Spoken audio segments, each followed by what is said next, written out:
martial arts. Mixed martial arts. How do we like our martial arts? We like them mixed! Speaking of mixed, we are mixing up this preview show here because not only is it Thursday, but we're doing a double-decker, if you will, a double-header, a preview showing because on Saturday, not only do we have the UFC back in action with UFC Vegas 68, several hours before that card begins, Bellator 290 will be going down in Inglewood, California. And both are events. One is far better than the other, which we just talked about in between the links, and I'm sure we're going to talk about here. But happy to discuss both of these cards here on this live preview show a day early, doing it on Thursday. I am Mike Heck, and joining me in this venture is the Prince of Positivity, the co-host of On to the Next One, and my best friend, damn it, Mr. Alexander K. Lee. What up, buddy? Hello, everyone. 2 fight cards to talk about. Is it my birthday today? I mean, it's always my birthday. I just wanted to show people. People have maybe seen the new background. These plants are real.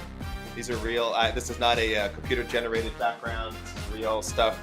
I'm not the one who takes care of these plants for the most part. My girlfriend does, but it's the real deal back here. It's the real deal. Just so you guys know, we are full of life on this preview show. I just want to say that. Can we put AK back on the screen for a moment? Oh. We weren't looking at the background. We were looking at the top of the dome there because as someone who once had hair, to see what you have done here, trimming the hedges, if you will, that haircut looks dynamite, my man. Shout outs District Toronto. People get your haircut there. It's a great location. 3498 Kingston Road, I think. Daryl's always taking care of me. So shout outs to District Toronto haircuts. Absolutely spectacular. And back once again for the second time in a couple of hours, Mr. Jed Meshew. Jed, how we doing? I missed you for the last 80 minutes or so. I know, it's been so long, Mike. I'm doing just so great looking at AK with the Peaky Blinders cut, just making me look like an absolute fool with all this hair on my head when I could be looking suave like that, man. So, I'm ready to talk about these fights again. Can we make that the thumbnail? Can we just make AK's haircut the thumbnail? I think our viewership would be driven through the roof right now. Tommy Show, babe. That's hilarious. So, AK, I'm going to leave it up to you because we have 2 events. Yeah. We don't need to debate which one's better because one is clearly better than the other.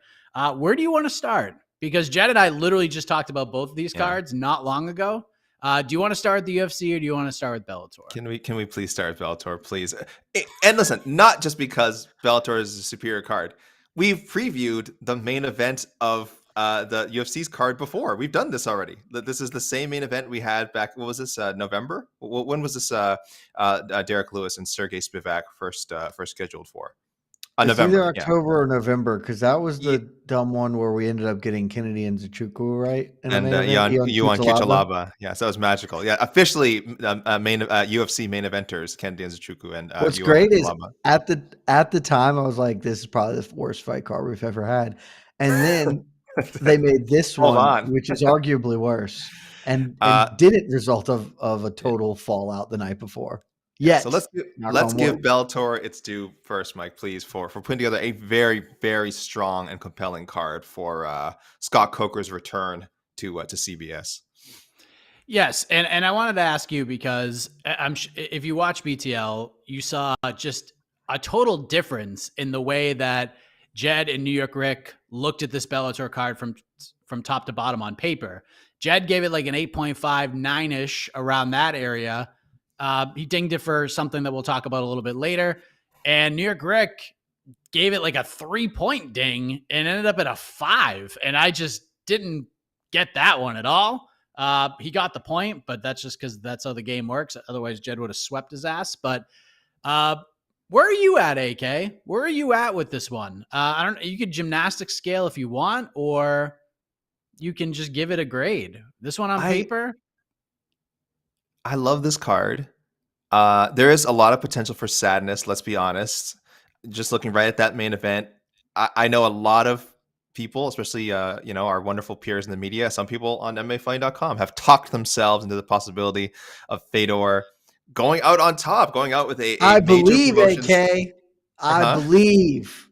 Huh? Let's go. Go. Sorry, my sound cut off for a second, but I know what you said pretty much. Uh, Going out on top with a major title around his waist and avenging a loss to a guy who beat him pretty soundly. I mean, normally you don't get another shot in those circumstances, but when you're Fedor, you got a little win streak going. It's your farewell fight. Your opponent wants it. Your opponent would love to have the possibility to get another win over you. That's how we end up here. I guess in some ways they're massaging the situation. I know people are discussing, oh, should they have the big Fedor celebrate, the star-studded Fedor celebration at the beginning of the show, to make sure it's nothing but positive vibes, as opposed to the possibility of like, oh, he loses at the end of the show, like gets knocked out like he did last time against Bader, and then we still have to have people kind of come out and prop him up and have this post-fight celebration after he's been KO'd. But I'm okay with it. I kind of understand. I think they're going for, well, at least we're definitely going out on a high note. I think that's the thought, is if we do the celebration at the beginning and then Fedor gets knocked at the end, it's a bummer.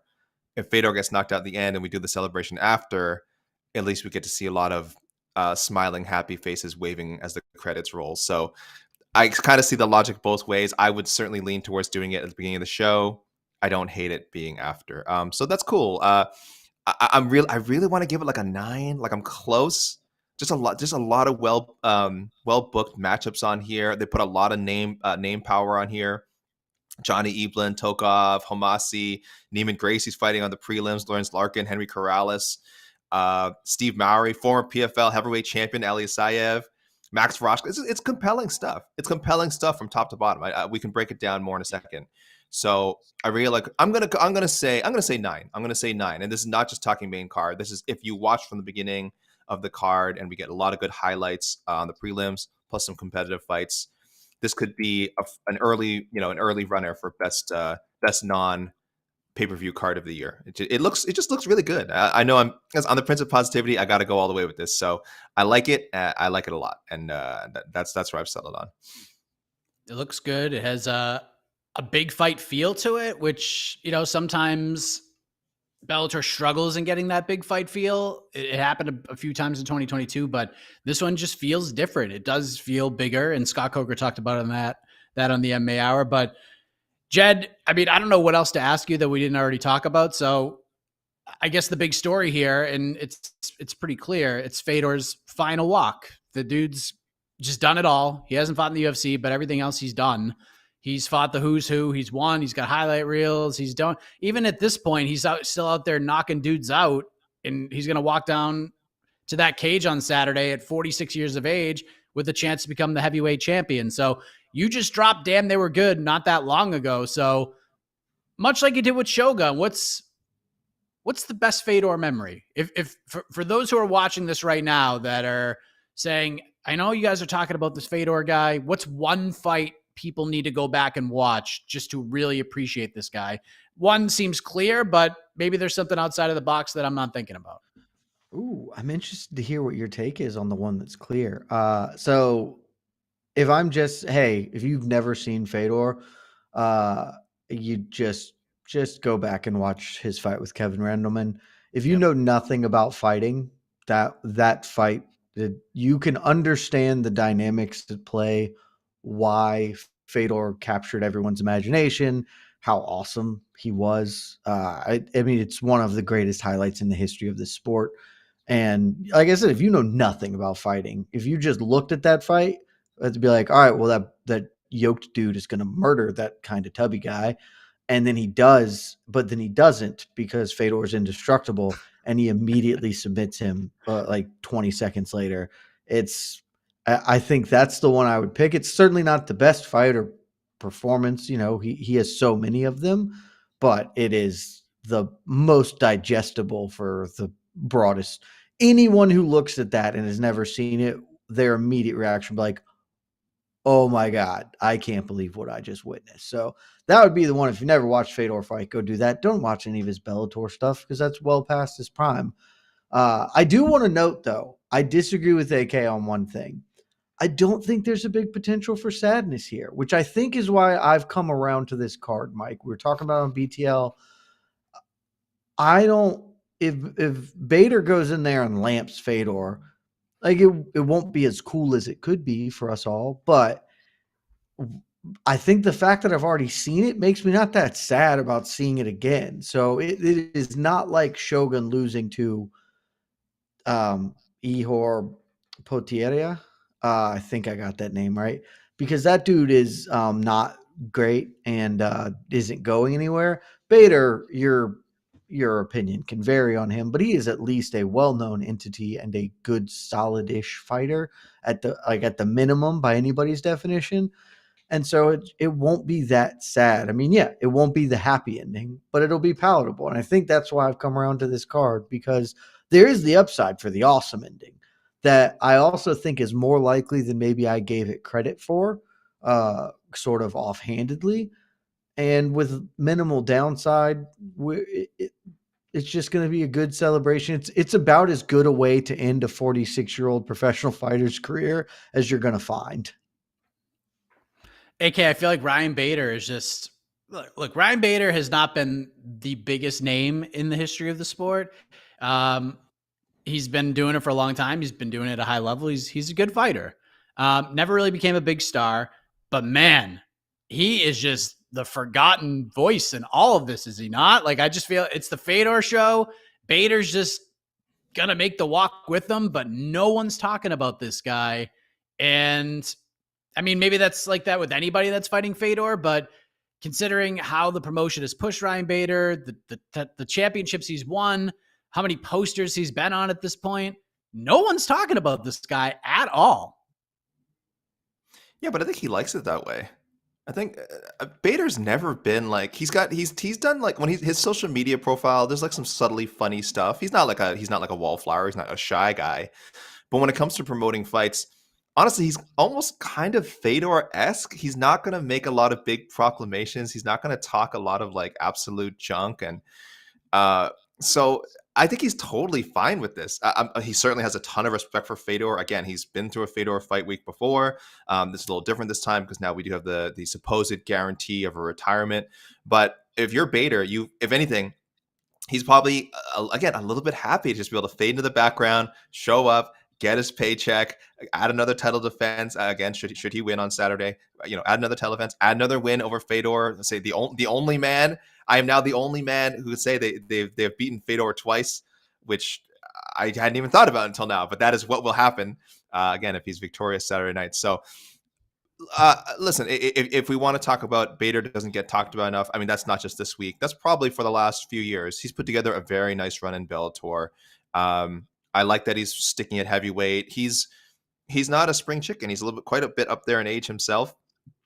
I don't know how many big fights Bader has left. He might be thinking of retirement by end of 2024. I don't know. Like I said, he's not the most outgoing as far as like sharing his plans. So, yeah, he's just happy to get another big fight.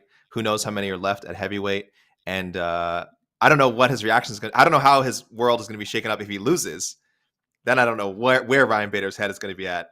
Because I think for him, I know he's not overlooking Fedor. It'll be in the front row if he loses, AK. Yeah, it'll be by a Fedor haymaker.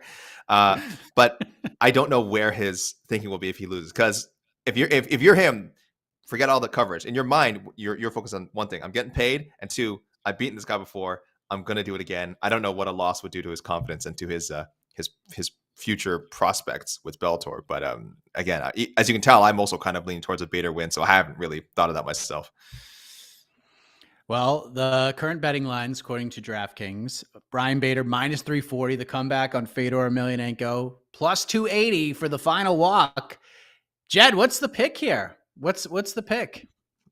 Let me start by saying if you haven't listened to No Bets Barred, go take a listen because we had a extended segment about this very fight, particularly the odds on it. Because when we started the show, the odds were Ryan Bader at minus 215, which I hopped on very, very early because I was like, these seem very stupid and obviously wrong betting odds.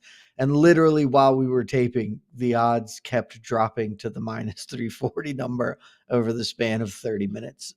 So give that a listen. And I'm picking Bader. I don't feel entirely confident in it because his chin is also going. and whatever Fedor's faults and his many shortcomings in his later career, still hits really hard and he's quite quick. We won't have seen him for like close to 2 years or a year and a half, which gives me some pause, certainly as well. But there's just too many advantages for Bader here. He could knock Fedor out. He can just shoot the double leg and squash him for a while. Either of those are probably lead to a victory and are very effective. I'm going Bader, first round knockout. AK, you're going Bader as well?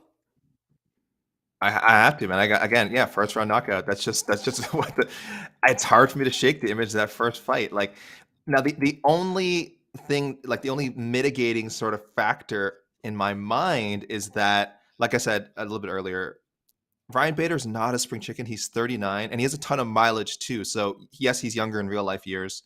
Yes, he's younger in MMA years, but not by that much. I don't know at what point you cross a threshold that, the same threshold that Fedor crossed, where you just start fading. And is Bader have his skills or athleticism or chin, whatever, everything that comes with being a fighter? Has any of that eroded to the point that like him and Fedor are actually like a little bit closer than they were for their first matchup? I don't think so. I really don't think so. I think Bader, again, pretty high level. Oh, Jed, do you have a comment on that? I think they're definitely closer. I don't think it's okay. I don't think they're on the same level, but let's be clear. Ryan Bader started his career after Fedor had already peaked. His MMA career began in 2007.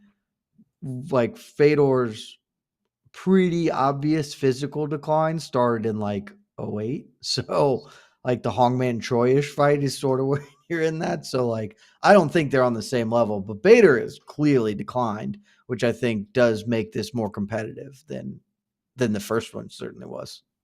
Yeah, again, I agree on paper, but again, just based on that first fight, and I don't know, having one foot out the door, it's like I have to. I'm sticking with first round knockout.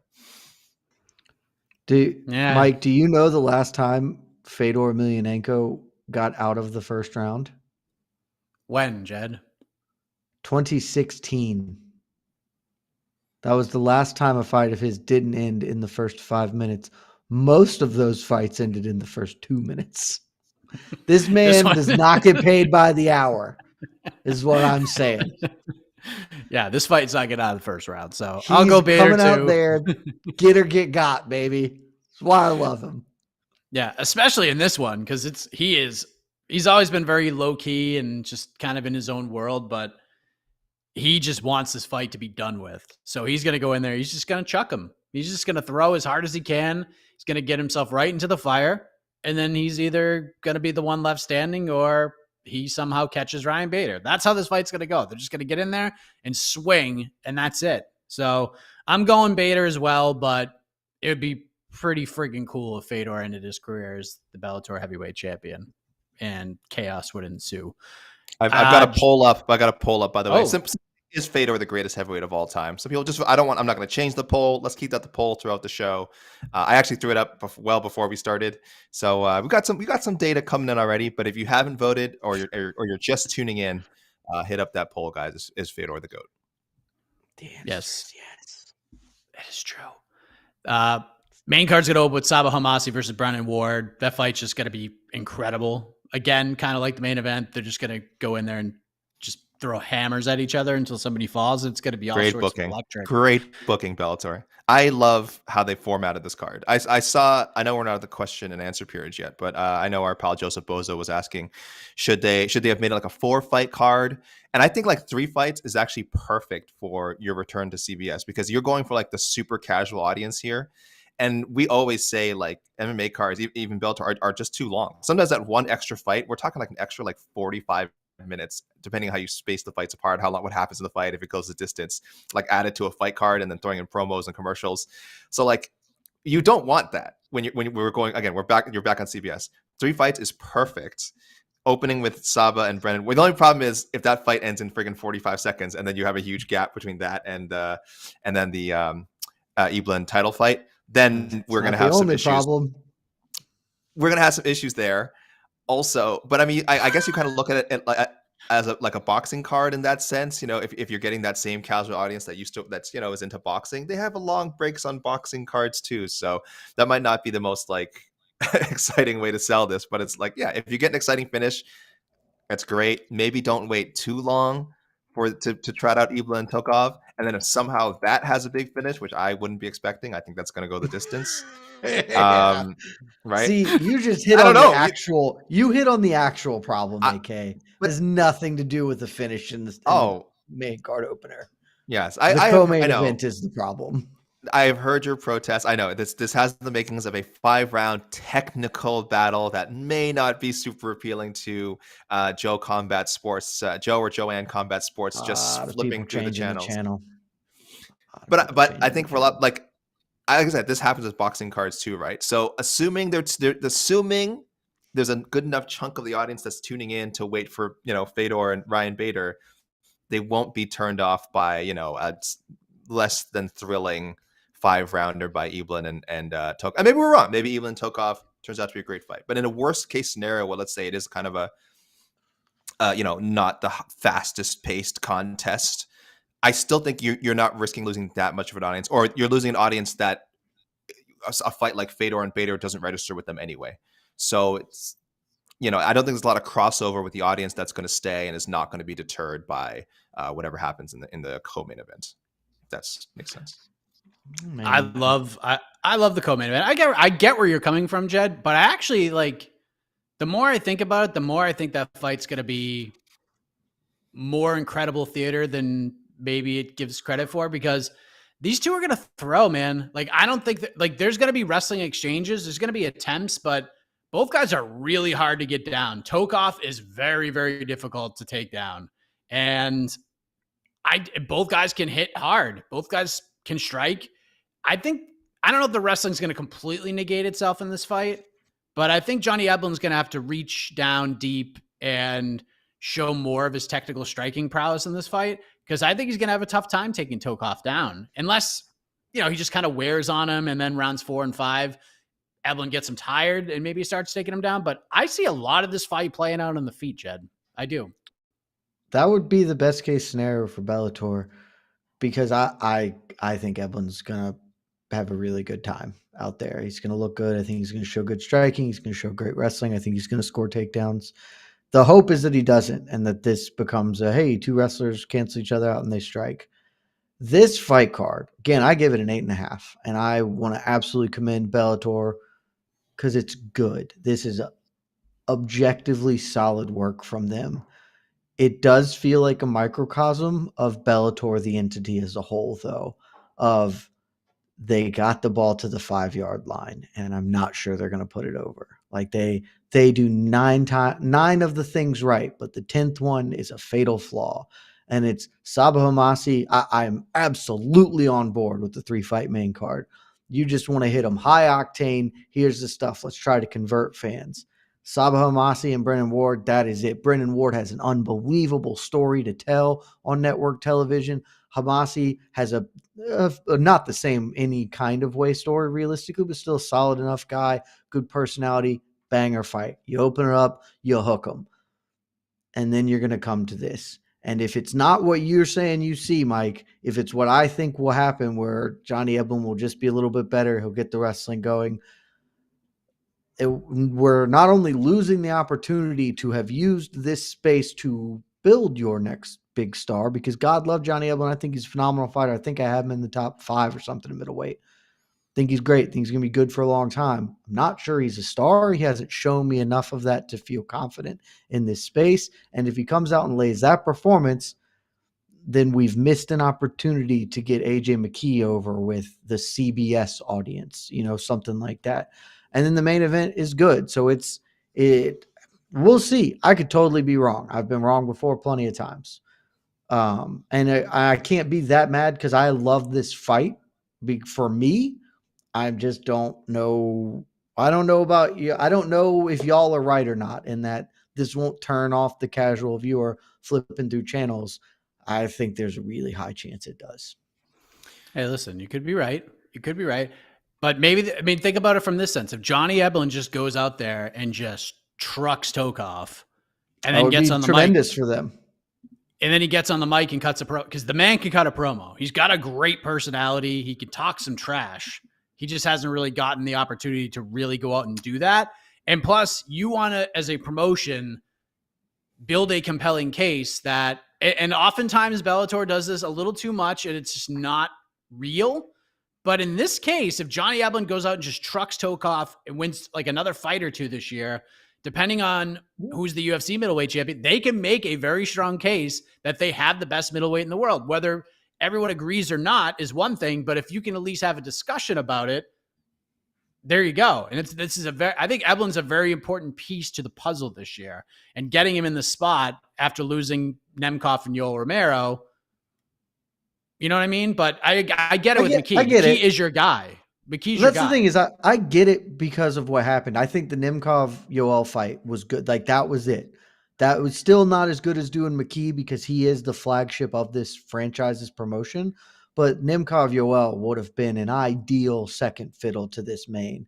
And it fell through when that happens. I get the gamble they're taking with Eblen. My thought is just that it is a gamble as opposed to something that it feels a little more certain. And you don't get that many bites at this particular apple, you know? And so I hope you're right. If I am in Johnny Eblen's corner or I am at ATT, or if I am Scott Coker, I'll tell it to Tokov too, because, you know, can't show favoritism. Like, hey man, this is the biggest opportunity of your life, bar none. Like the difference between the viewership numbers of you beating Gegard Mousasi on Showtime, a fake network, versus you being the undercard to Fedor on CBS and primetime television on Saturday night is astronomical. If you want to change your life forever and for always, you fight like you have never fought before, win this fight and say something compelling, be compelling, and you can change your stars tonight and hope that lights a fire in him. If it does, then this is an unequivocal success. I will believe that when I see it, though, is my whole stance here. I like it.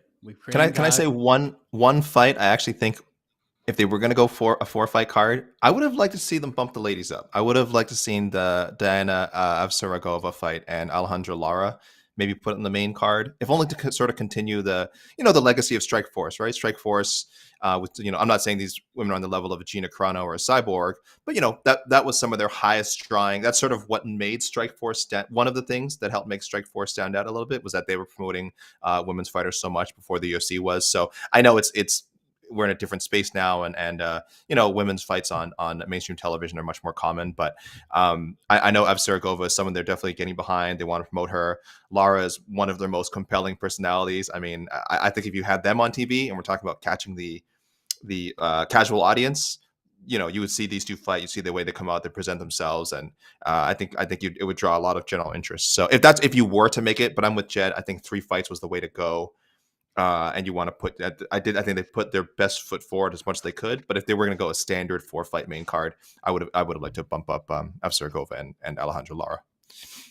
And look, this is a good opportunity for the prelim fighters too, because if the first fight goes the way it is, which we all assume is just going to be like 2-3 minutes of dudes just throwing hams at each other, what's to say that they can't just replay one of the prelims right there on good old CBS? No, that's the thing. I think they can go back to that old thing, and that is very effective.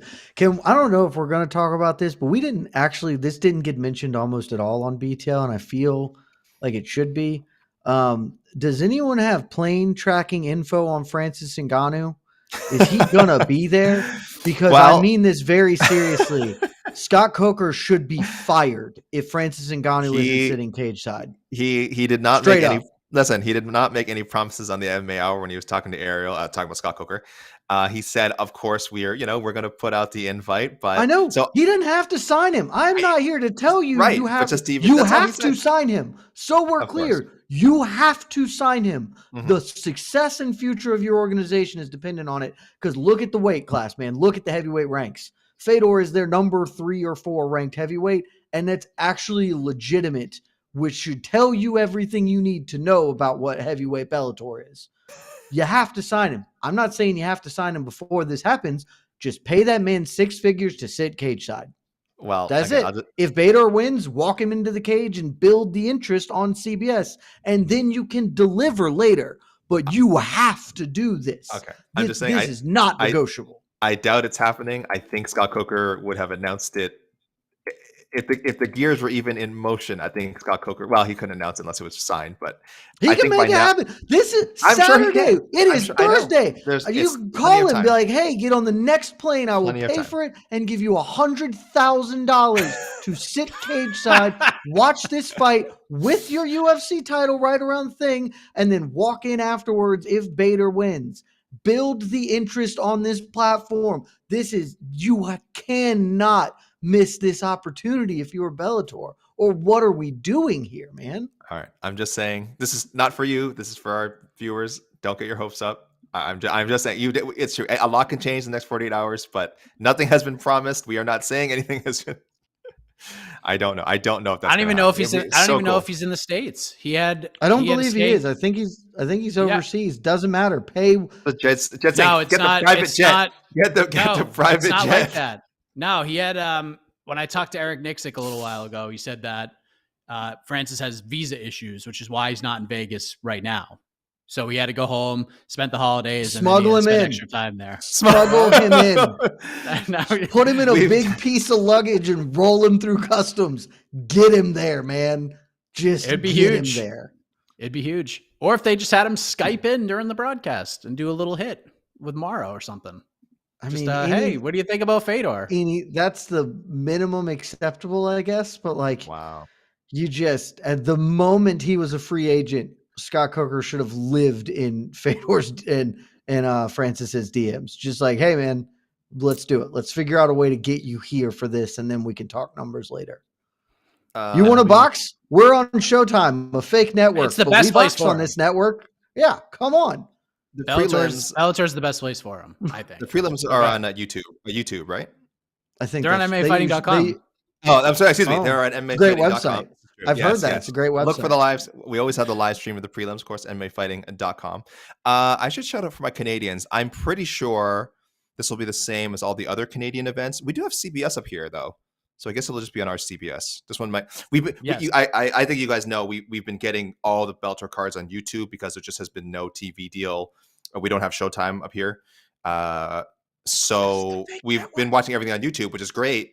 I assume this will just be on CBS on TV. We do have CBS in the Great White North. But otherwise, if it's not there for some reason, guys, check YouTube. But we will have the prelims on MMAfighting.com, as you guys said. I just want to... It's on Paramount Plus, too, isn't it? Yeah, which is awesome. Sure it is. In all of the cards, you we have Paramount Plus. I think we have in Canada as well. My fellow Canadians. I would be shocked if you have CBS but don't have Paramount Plus. We have Paramount. Absolutely baffle me. We have Paramount Channel. And I don't know. Yeah, there's also a Paramount. Paramount Plus is just CBS's streaming platform. I don't understand any of this stuff. Jaylon Bates is fighting. They have a lot of invested in him, so that that's great. That's early on the card. Great prospect. Darian Caldwell, former bantamweight champion, is out down there on the prelims. We got Max Roskopf. Max Roskopf had a nice bounce back since parting ways with the UFC after that one fight. Very controversial. He wanted out of the fight, and he's really known for that, but people don't know. He fought a couple of times in Cage Warriors after. Could not get in the cage last year, unfortunately. A bunch of fights, 3 booked fights fell through. So now his Bellator debut has been moved to this Saturday. So I still think Max Roskopf can be one of the most exciting grapplers in all of MMA. I have really high hopes for this kid, and I still believe there's a day where people will move on from that. I don't think he will just forever be known as the guy who, wanted out of a fight, which again, there's nothing wrong with that. Henry Corrales is fighting. That's awesome. Undefeated Ahmed Magomedov. Larkin Berkamov, they're running that one back after the last fight ended in a weird way. I love that fight. I love it. And then closing out the prelims, in case this is all just a setup. I was about to say, oh my God. It's coming. The Neiman Gracie coming off, first of all, one of the funniest finishes of 2022, getting straight up tanked on the feet by Goiti Yamauchi. I love that. I think that made my top 5 top 6 knockouts of the year. It was so hilarious. Facing, I'll stare directly at the sun, but never at the mirror. It must be exhausting, always rooting for the Dante Shiro. So that is why, this whole thing was just to set that up, Mike. Wow. And I won't apologize for it. I won't apologize for it. He just wanted to talk. That was And amazing. I tweeted it before, and I'll tweet it again on Saturday. No matter what, he wins, he loses, I'm tweeting it. I don't care. What excites Everyone's you about gotta him have- reading man's off? got to have a code. Jed, what about he read off a bunch of names there? Which He didn't prelim name the name best got you fight on the excited? prelims. He didn't talk about the best fight on the prelims. Well, you I talk left it to about you. I know what you're gonna say. Do you know that this fight card happens to have the most rare thing in all of MMA? The rarest thing, even more rare than a women's bantamweight fight. A matchup of heavyweight prospects.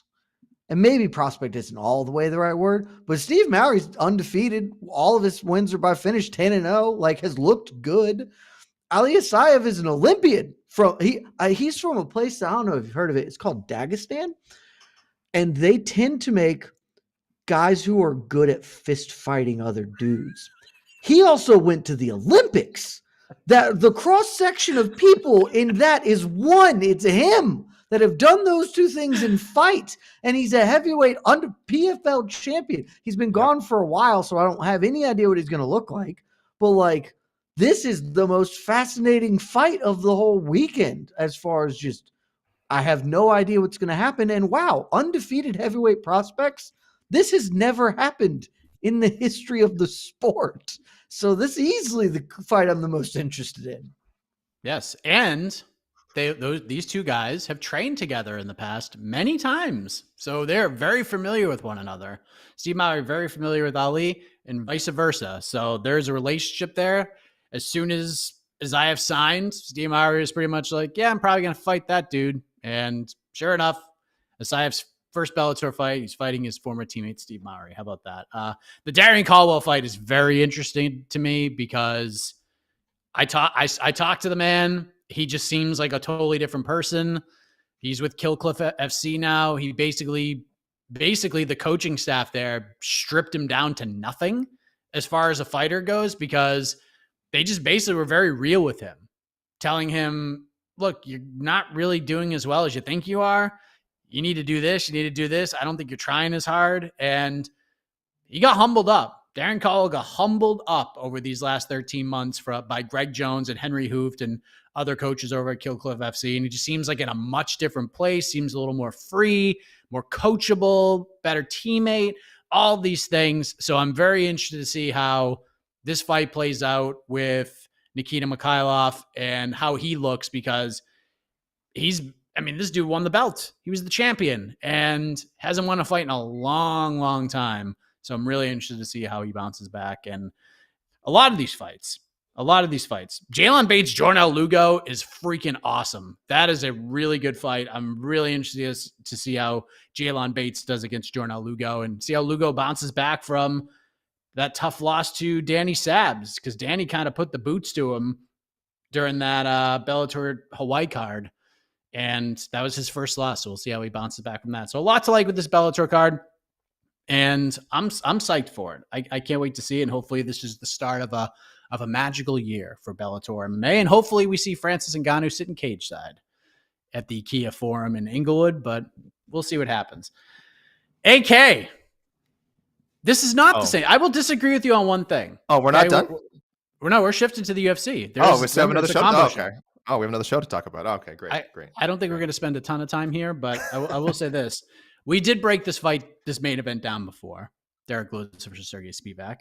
But it is not the same fight. In fact, you can argue that one person is not even the same human being anymore. Have you seen photos of Derrick Lewis? Have you seen what this man looks like? Because what you're seeing is about 2/3 of the man that we saw before UFC Vegas 65 in November.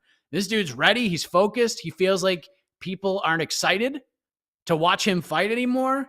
He feels like the media's kind of dogged him and called him a bum a little bit, which is something you don't hear Derrick Lewis say all that often, like very seriously, maybe just joking around. But usually it's just, I'm going to go in, fight, get paid, and then I'm just going to stop worrying about MMA altogether. But Derrick seems focused, seems in the best condition he's ever been in heading into a fight. This is maybe not the same fight, AK. I mean, to me it is, because I picked Derrick Lewis to win the first time. Now I'm really confident Derrick Lewis is going to win. I just think Serghei Spivac, he's a good heavyweight, but I think his tool set is exactly the kind that Derrick Lewis has had the answer to before. He's exactly the kind of target that Derrick Lewis has been able to put mitts on before, and we know that that does not go well for folk. I mean, again, we talk about Derrick Lewis being in a slump. Serghei Spivac, Pavlovich, incredible athlete, absolute Hulk, and we know Derrick Lewis can lose to those guys, so that wasn't surprising at all. And then Tai Tuivasa is his brother in swanging and banging, so I mean, just someone had to go there. You know, in another world, I think that you run that fight back 10 times. I don't know if Tai wins like 7 out of 10. I don't know. It could be like 6-4. I mean, these guys are just in there, just banging. Maybe Ty's a little faster at this stage. I don't know, but this matchup with Serghei, he just doesn't fit that bill of guys that usually manage to pull out a win over Derrick Lewis. He's super strong grappler. That's great. He's got good size. Now he can't strike, but he's gonna just want to take Derrick Lewis down and go to work. And I think Derrick Lewis's classic, stand up. I just stand up defense is going to be in full force on Saturday. So the time thing is so weird. I don't know who this benefits because they'll be Mike. What are we guessing? The time is that they'll come up for the main event. We're talking like 3 a.m. Eastern and like midnight over at the Apex, right? Yeah, it's gotta be something like That's that because the main card starts at 1, and yeah, I would say 3:30, right? 3:15, 3:30. This thing's gonna start. That's so weird. We got to talk about this more. This time thing and difference. But yeah, just regarding the main event, I'm not sure who it benefits. I know Derrick Lewis was saying at the media day, like I've kind of been trying to like mess with my sleep, trick my body into pushing a little bit later, but. Damn, man, when you're an athlete who's been doing at least a similar routine for so long, I don't know if you can just change it like that. So it's a weird thing for them to have to march out there at midnight. But I welcome any excuses that either man has should they lose in a weird fashion, because this whole card is just strange. Yes, one thing we didn't talk about on BTL, Jed, and I figure you're the right person to ask about this. I haven't looked at the betting lines for this fight at all. And I just looked at it. Serghei Spivac, -230 favorite. The comeback on Derrick Lewis, +195. What? Are you surprised by this? Not really. I don't know if it's right or not. When we talked about it on BTL, I just don't have any level of confidence. I'll be honest, the svelte Derrick Lewis has me thinking, okay, I might take a shot on him at almost +200. I do think it's a dog or pass. Like, I would never lay this juice on Spivac, but the truth is, Derrick Lewis has looked so bad lately, and granted, very different style matchups, right? But it's really hard to feel confident in him. But at +200, I'm probably going to end up placing a wager on the man, because this is a couple of years ago. If you had told me I was getting +200 on Derrick Lewis or Serghei Spivac, I would have unloaded the bankroll on it. So I know that it's not a couple of years ago, and that's how time works, but sometimes lizard brain Jed is like, got to do that. That makes sense to me. So yeah, but I get why. AK, what does a loss do to Derrick Lewis here? Again, I'm having deja vu. Like, I swear we talked about this ahead of their first matchup, right? Like we did. But I mean, the division's so much different now. It is different. It is different. Noah Francis, John Jones is back. Hopefully, it's a much different place since November. Yes, I think somehow his ranking didn't change. I guess no one in that time jumped over him. Pavlovich was already ahead of him. Tommy Aspinall held on to his spot. Jalison Almeida, you guys refused to put him. No, I'm just kidding. I think I put him. It's an AK ranking system. Guys from below him have to beat him. This is true. So he will only leave if 17 more dudes knock him out. It's a long road down. I don't know what he is. It's a long road down. No, he could listen. He can lose, and he'll be back. He'll be back. He's a fan favorite. I imagine that the people backstage are somewhat sympathetic to his complaints over the Pavlovich stoppage and the Tai Tuivasa. Tai Tuivasa, I think, far less questionable. Pavlovich, I understood the controversy a little more. I personally didn't have an issue with either stoppage. I guess we'll talk about the Dan Merglada thing now. I know. There you go. Joseph Boza just has been asking about it, and yeah, he said at the half jokingly, somewhat not jokingly, saying Big Dan was the referee for the Pavlovich and Tuivasa fights, and Lewis was saying, like, I don't know if he has it in for me. He kind of jokingly used the word conspiracy. And he said if Dan Mergliotta is the referee assigned to my fight on Saturday, I'm just and then he asks us, fighter, are you ready? Fighter, are you ready? When he comes in my direction, I'm going to say, no, I'm not ready. I want a different referee. So again, he was joking, but obviously there was some real frustration there. I hope Big he Dan does was it. That would be awesome. I would love it. Unbelievable.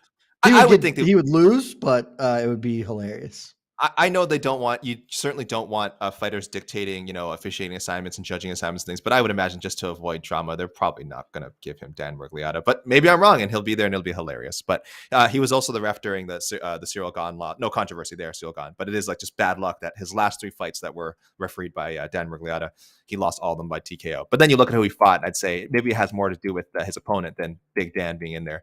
So yeah, I like that aspect of it.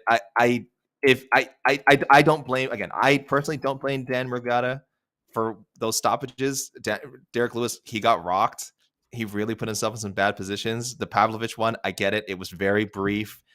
I could understand wanting to see that one continue a little longer, but if anyone forgets, that's when Derrick Lewis kind of got clipped, went face down for a moment, and then Big Dan stepped in right away. Derrick Lewis springs up right away. A lot of people did not like how that went. I don't know how you guys feel about it, but I think the Dan Mergliotta thing, it's more of a coincidence than obviously any actual conspiracy. And I don't know if Derrick Lewis has that much of a case to like complain about those stoppages, but maybe I'm wrong. That stoppage aged very well for Big Dan, because I was one of those people that, like, when it first happened, I'm like, oh, come on, how dare you stop a Derrick Lewis fight like that? And then the more you watch it, the more you realize, like, if any of us are reffing, we're probably stopping that shit too, when his face goes into the mat like that. So even if it is Derrick Lewis, who's just sometimes not even a human being, I'm going Derrick Lewis by knockout too, by the way. Like, it's a stoppage. If you ever face plant, you cannot complain about a stoppage. I don't care if the face plant wakes you up, you face planted.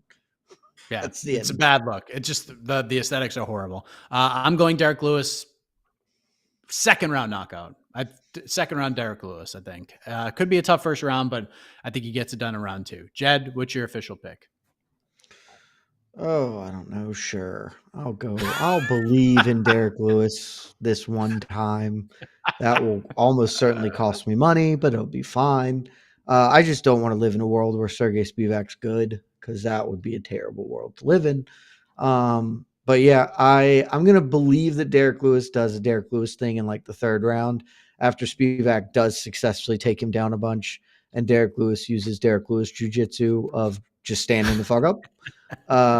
And Serghei Spivac's like, I don't know what the hell to do with this guy. I keep taking him down. He just stands up, and then he gets knocked out. So I'm going to say 3rd round KO for Derrick Lewis. Bring back 3rd round Derrick Lewis. Ooh.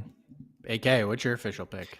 I'm kind of along the same lines as you, Mike, but I don't think it goes to the 2nd round. I think late first round. So same idea. He fights off some takedowns. He gets the F up, and by the end just turns it on. He's going to fight with some urgency. I'm going to say it. He's going to fight with some urgency. It'll just be too damn late. Again, 12 o'clock by the time they walk out. 12:50. I don't know how long. 12:10 maybe by the time the fight actually starts after the walkouts, and so this is a little bit of urgency there just so he can go to bed. So late first round, like in the sometime in the 4th minute. Down Jung, Devin Clark, the co-main event. We have another heavyweight fight on this main card. Wait. Is that a co-main event, AK? Oh, golly, no, it is not. And I like. I didn't think so. I just wanted to make sure. I like Down Jung. He's putting together. He's one of those guys, kind of quietly putting together a nice, nice little run in the UFC. Just got his first loss, but before that, just was doing pretty good. But no, I can't find an angle from which someone would convince me that this is a co-main. It's just I have okay, go ahead, Mike, and we're gonna talk more about this. Go ahead. It's has nothing to do with merit or anything like that, but and I am not interested in this fact that this fight card is in the Apex at all. But I will say there's one thing that I enjoy about this fight card being in the Apex, and it is this fight in particular, because where Devin Clark goes for a fight, that means Devin Clark's dad goes for a fight. Okay. And that dude screaming at the top of his lungs for every second of that fight is just must-see TV for me. I probably won't be seeing it until Sunday, if we're being honest with each other. But Devin Clark's dad being in the corner, I think at least makes this somewhat compelling to be a co-main event because he's probably the third most interesting person on this entire card. Okay, Papa Clark, an unquestionable co-main event attraction, but his level, he'll have to be very involved, Mike, as he usually is, for me to go along fully with this suggestion. I thought you were going to bring up the time zone thing and saying like, oh well, if this had happened, whereas originally suggested that it was supposed to be in Seoul in South Korea, then it's kind of a nice co-main. I hate so much that they just didn't put this back into Vegas. What again is the justification? Because there's an audience there that is, for the road to UFC. We haven't even talked about that yet. Is this strictly for the road to UFC audience? Which is, by the way, those fights are taking place on the prelims, not on the main card. Because in general there's so much, Asia region talent on the card. Why are we doing this? Why are we doing this? Well, I mean, that's an interesting question. So I'll pose it to each of you, because on the flip side, when this decision was made, that Bellator 290 card was already like happening. It was happening. It was going to be on CBS. We knew Fedor was fighting in the main event. We knew all of this. And normally the UFC doesn't care because they're just getting a floppy $1 jillion by putting on any card, no matter what. As long as they fulfill the number of cards per year they have to do, they will just chuck them out there because that's the deal that they have. But Jed, do you think there's, and I'll let you answer this too in a moment, AK. Do you think there's any talks within the UFC, and it's hard to put yourself in the war room, where they're just like, you know what, Fedor's retirement fight, they're on CBS, like we have sort of an excuse here where we could push this thing back a few hours and we have something that we could say that would actually make some kind of sense? Do you think it's really just because of the South Korean audience and we want to cater to them because we were supposed to get a card there? And the Bellator thing had nothing to do with it at all. Simplest answer is the right one. It's the South Korean audience. Like this isn't drawing in the American audience with these names as we've discussed. But the South Korean audience, presumably, the road to the UFC garnered some interest in Southeast Asia, and that's where it goes. Because the fact is, the other scenario doesn't make sense because we have literally seen the UFC counter program stuff before. We have seen them call up Anderson Silva and be like, hey, can you fight in a couple weeks notice? Because we're throwing together a card because we want to make Scott Coker's life worse.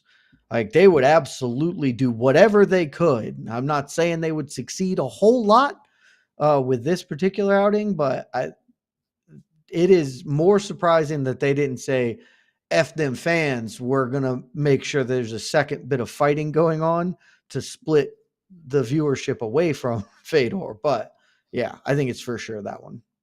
Okay. I think I'm with you on that, but AK, do you agree with that? Yeah, I'm sorry guys. I'm so annoyed, but can I give people a little behind the scenes here? As far as I know, we have not we do not know who on our staff is covering which event, right? We do not know. There's some splitting of the do. We do. We definitely know for sure now. What am I doing? Well, now you get to find out. It's a mystery box. It could be anything, AK. We might have to get the drum roll. We might have to get the drum roll out for this one. You know what? Listen, I'm happy to do either one. I'm happy to do either one. Okay. You will be on Bellator duty. Oh, thank God. I mean, AK, let me tell you how the breakdown worked. Both cards are great. The people in the time zones that would not be living a hellscape of a life to stay at the UFC aren't doing that. Very thoughtful of our MMA fighting overlords. Yeah, I don't know. I see a reason for both, Mike. You got me thinking with the Bellator thing. You're right. It works out nicely that if someone were planning to have just a full on, MMA heavy evening, you get to watch, you get your Fedor retirement, boom, you get to see the ceremony. You tune in to Lewis Spivac late after the ceremony is over. 26 fights. 26 of them. Let's go. And there you go. And then you get to watch the Super Bowl is this Saturday, guys. Yay. This is the Super Bowl of MMA this weekend.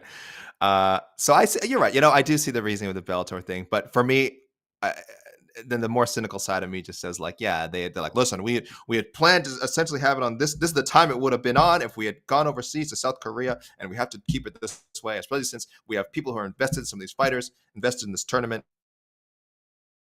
Thinking is just maybe I'm wrong, and this road to UFC thing has been a massive hit overseas. I have no gauge for it. If there's anyone in our YouTube comments who is, again, in the Asia region, in that time zone, and you have been watching intently, and there's like, it is just crushing it over there as far as level of interest, please let me know. I'm not being sarcastic. I have no gauge for it.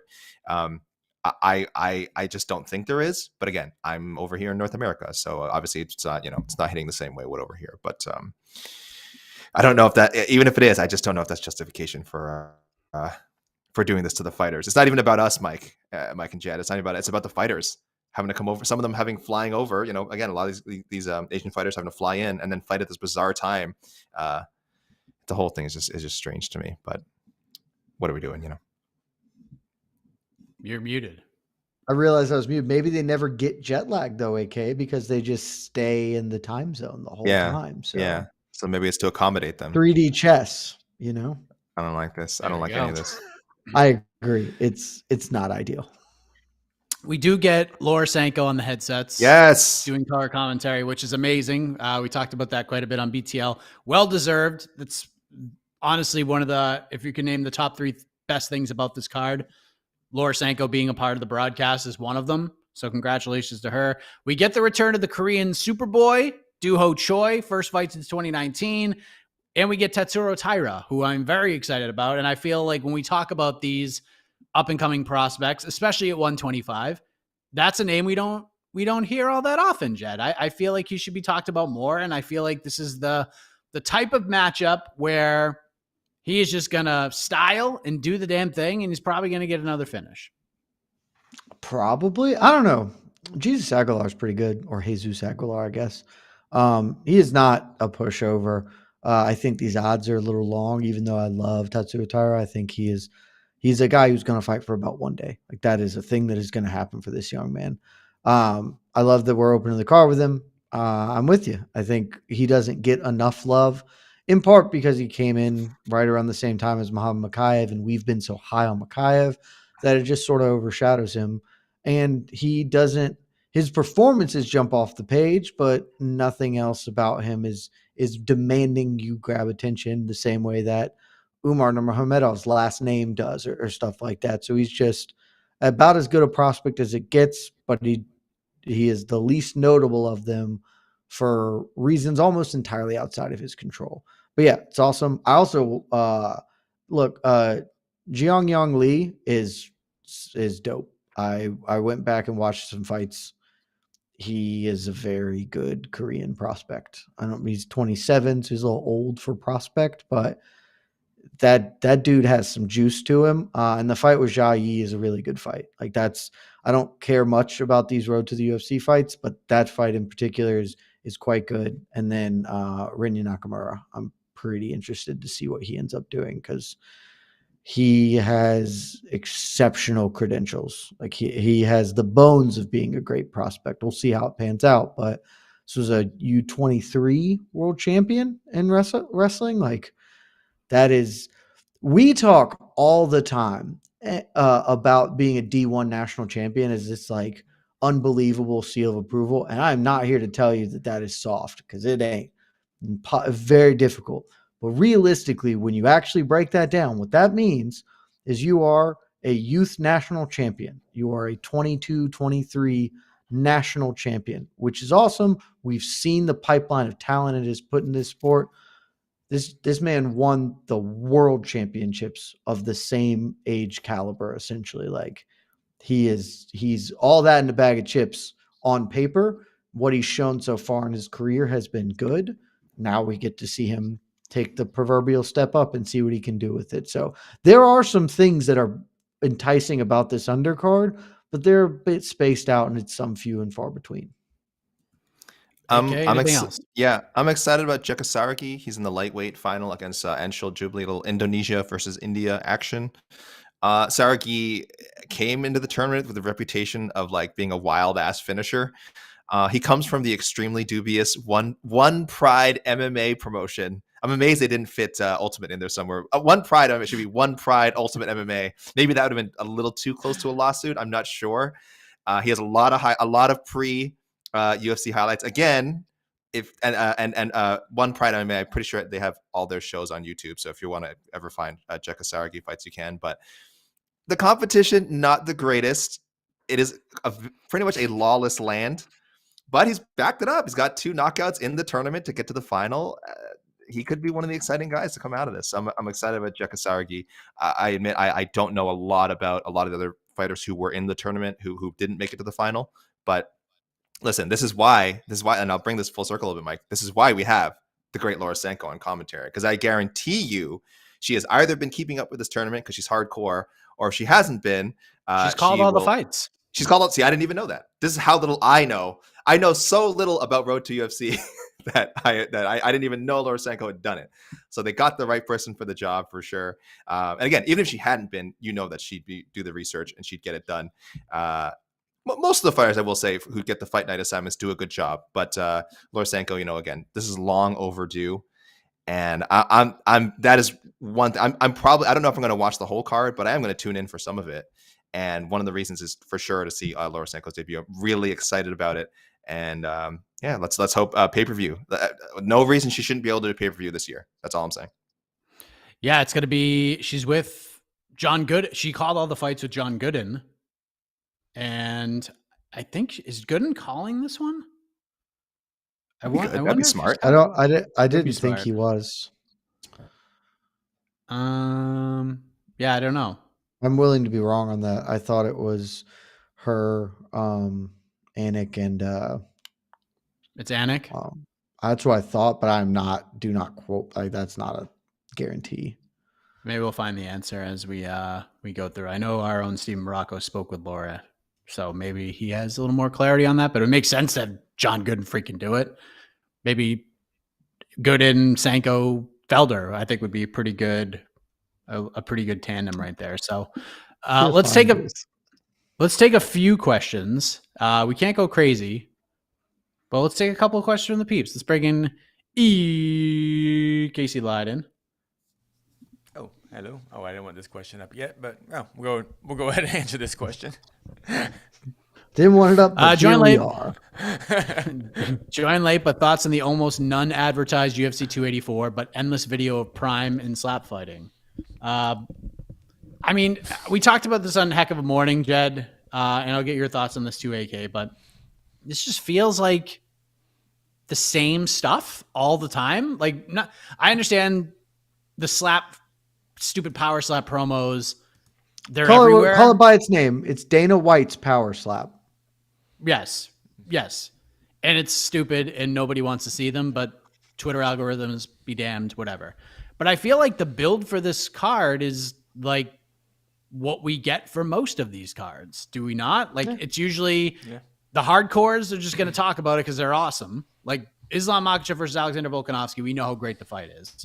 And then as we get to fight week, we say to ourselves, man, I feel like we're not getting enough promotion or buzz for this card. And then by the time we get to Friday, we're like, holy shit, here we are. We're a day away from this one. Like, we're so jacked up. I don't feel like this is any different than most other cards not involving Conor McGregor or any other big star. Am I crazy?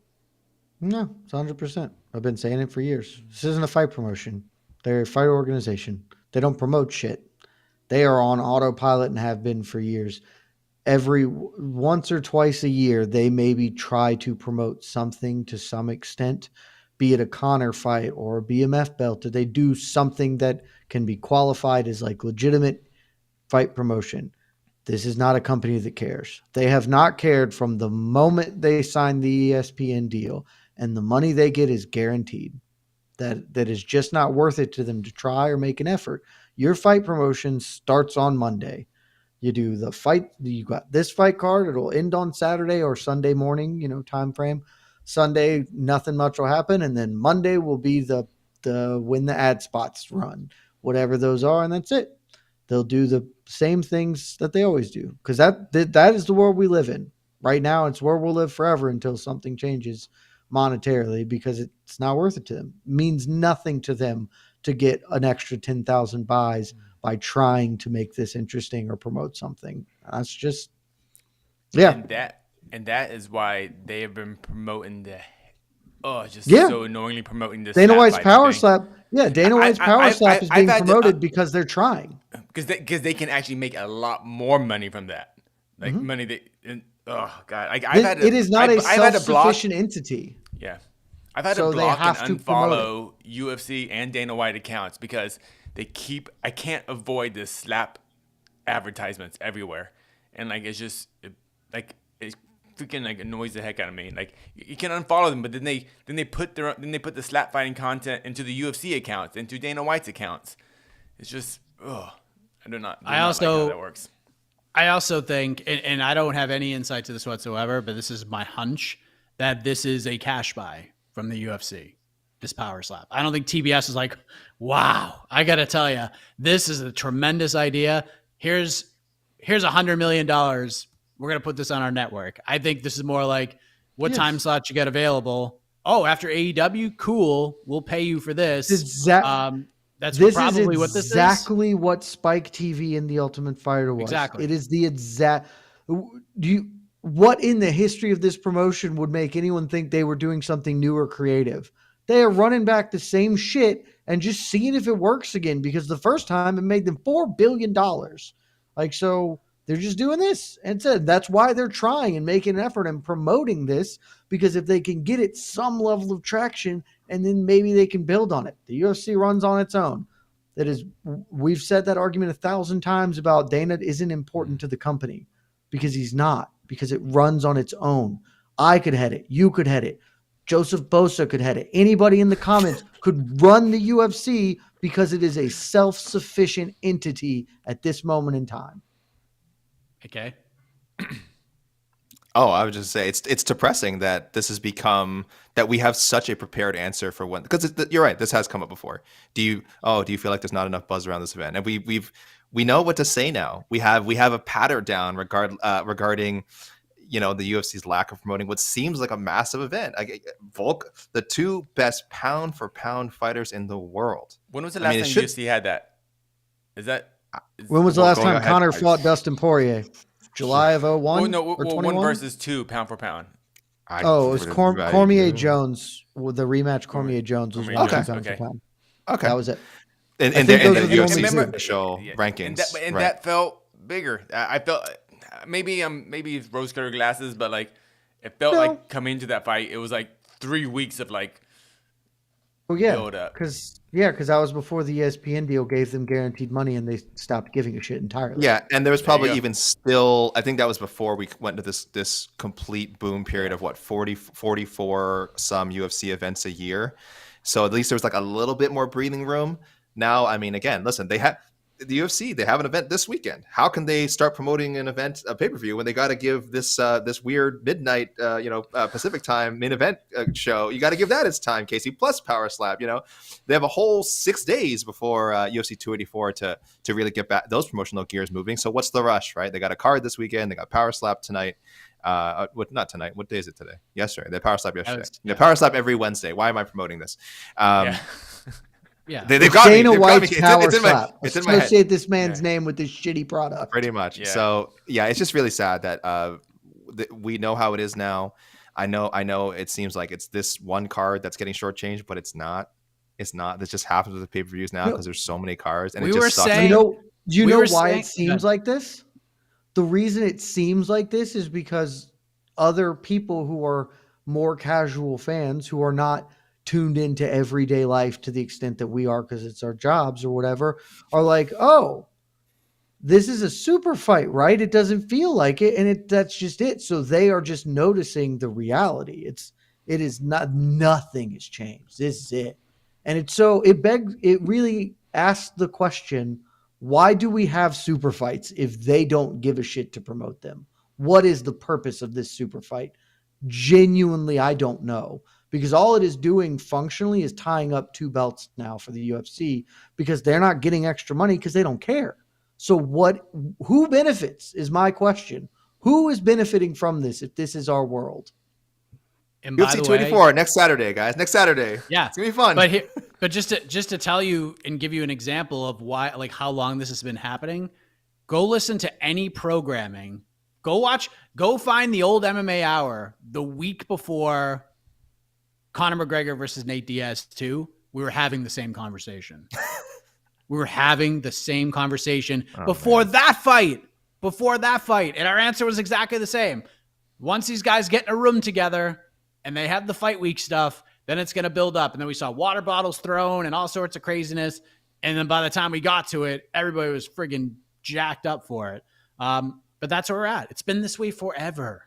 It's forever. All right. It's really fun and that by the way, ESPN gives UFC all that money.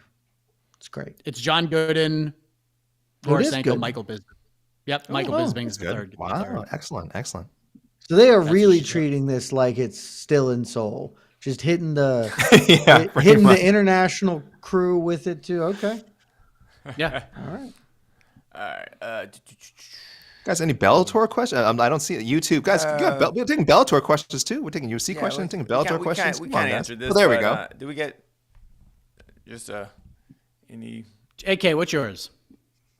Kevin Randleman. That's the one. Yeah, that's the one. That's the one. But you show that to anybody who's just even not a sports fan. That fight is TikTokable. Like that's made for the TikTok generation, man. We could throw a decent reel of that on TikTok. That shit would go 100 million views or whatever, and get all the TikTok dollars. I don't know. I'm old. I don't know what the kids are doing. Dude, but that fight rules. The fight's incredible, and it encapsulates. We talked about this on Damn They Were Good, talking about Fedor. It's the whole Fedor experience in one fight. It's his vulnerability, it's his durability, it's his amazing finishing instincts. It's the kind of guys he was. It's Mauro on the mic. Yes, yeah. Mauro Ranallo freaking out. It's just an unbelievable moment. And again, he has many other fights you should watch. But like, if you want to understand what's the big deal with Fedor, just go like, okay, check out this fight with him and Randleman. Look at Randleman. Look at this effing guy. Like, this guy's a He's called the monster. He is a monster.